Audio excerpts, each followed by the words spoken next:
Chris जब अरमान और आयुष्मान के जो ड्रिंक में नशीला पदार्थ मिला जाता है, अब यहाँ पे इस सभी चीजों को पीने के बाद में जो ड्रामा क्रिएट होती है ना, ये काफी ज्यादा मजेदार है। हालांकि घर वालों को भी अब धीरे धीरे शक होने लगती है। फिलहाल अबीरा को पता चल जाती है कि कहीं ना कहीं अरमान जो उससे सच्चाई छिपा रहा था वो गीतांजलि और मायरा से रिलेटेड ही था। तो बस वो इस सच को जानना चाहते हैं और यहाँ से प्रॉब्लम्स काफी ज्यादा बढ़ती है, क्योंकि जब ये पार्टी में होता है वेल तो इसकी बेइज्जती तो कर देता है क्रिस, लेकिन अब ये अपनी बेइज्जती का बदला ले भी नहीं सकता, क्योंकि यहाँ यह असहाय होता है जब तक पूरी प्रॉपर्टी के पेपर से असली वाले नहीं मिल जाते। खैर पार्टी में क्रिस क्या करता है कि एक जूस में कहीं ना कहीं वो दारू मिला देता है और वो भिजवा देता है वेटर से। कहीं ना कहीं जो अरमान को पीना होता है वो आयुष्मान पी लेता है और आयुष्मान से छीन करके अरमान पी लेता है। खैर दोनों ही टल्ले हो जाते हैं। वैसे तो इनमें डांस कंपटीशन हो रहा होता है, लेकिन यहाँ दारू पीने के बाद में खैर ये बाहर चले जाते हैं। अब अरमान बाहर जाता है तब तक तो अबीरा को पता चल चुका होता है कि आयुष्मान है नहीं, वो उसे खोजने के लिए बाहर आई होती है ऑटो से और ऑटो के सामने ये चला आता है।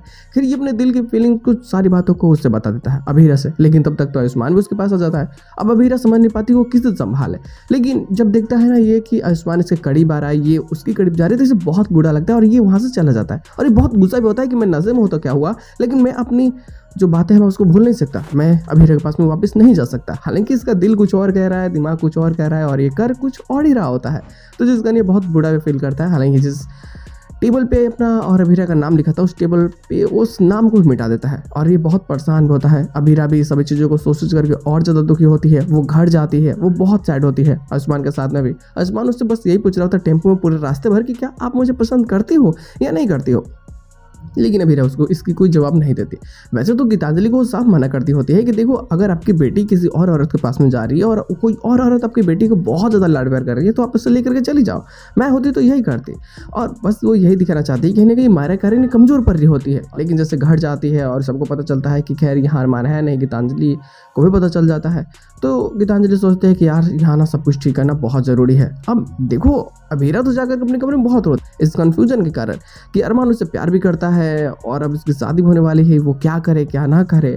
तो ये सोचते हैं ना कि इस कन्फ्यूजन को खत्म करना बहुत ज़रूरी है, लेकिन तब तक उसके मन में एक सवाल आ जाता है, वही सारी बातें जो अरमान ने इसे बताना चाहा था और बताते बताते गीतांजलि ने उसे रोक दिया था कि वो सच्चाई ना बता पाए। तो बस ये जानना चाहते कि आखिर वो बात क्या थी। तो ये अरमान को फोन लगा देती है। अरमान भी सोचता है कि क्या करे, फोन उठाए ना उठाए, तो फोन नहीं उठाता और यहाँ पूरी तरीके से इग्नोर कर देता है और हालांकि इसी के साथ में उसको गेट नहीं कर जाती है। बट जो पोस्टेशन होता है ना वो मजेदार होता है। वैसे तो देखो ये पिछला वाला ही होता है जिसको बस यहाँ रिपीट कर दिया गया है। वैसे तो यहाँ अरमान जो प्यार करता है, अब सभी लोग चाहते हैं कि अरमान अपने दिल के फीलिंग्स को बता दे अबीरा से, और अबीरा को मना किया जाता है कि तुम बोल दो, अगर तुम हाँ करोगे तो इस शादी को रोक दिया जाएगा। लेकिन अबीरा सोचती है कि मैं कुछ नहीं करने वाली, जो करना होगा उसे ही करना होगा। अगर वो आके शादी को रोक देता है तो शायद सब कुछ ठीक रहेगा, नहीं तो मुझे इससे कोई फर्क नहीं पड़ता। लेकिन अरमान सोचता है कि वो क्या करे क्या करे। लेकिन थोड़े वक्त पता चलता है कि शादी होने वाली, तब तक तो दोनों ही गायब हो जाते हैं और बस दोनों की छानबीन होना स्टार्ट हो जाता है। लेकिन यहाँ से तो स्टोरी भी डाइवर्ट होती है ना, क्योंकि ये शादी रुकेगी लेकिन ऐसे समय पर रुकेगी जहाँ समझो तो काफ़ी लोगों के दिल भी टूटेंगे, जो काफ़ी लफड़े भी क्रिएट करने वाले हैं। कहीं ना कहीं अब बवाल क्रिएट होगा। हालांकि जैसे स्टोरी लाइन चेंज होगी तो नए प्लॉट्स में देखने को मिलेंगे जो कहीं ना कहीं स्टोरी को डाइवर्ट भी करे, जो मजेदार तो होगी ही। तो बवाल तो ग्रेड हो गए ना, इंतजार देखते लोग आने वाले प्लॉट्स कब तक हम देखने को मिल जाते हैं। तो बस आज का बस इतना ही, हम लोग मिलते हैं बहुत जल्द किसी नए वीडियो के साथ में।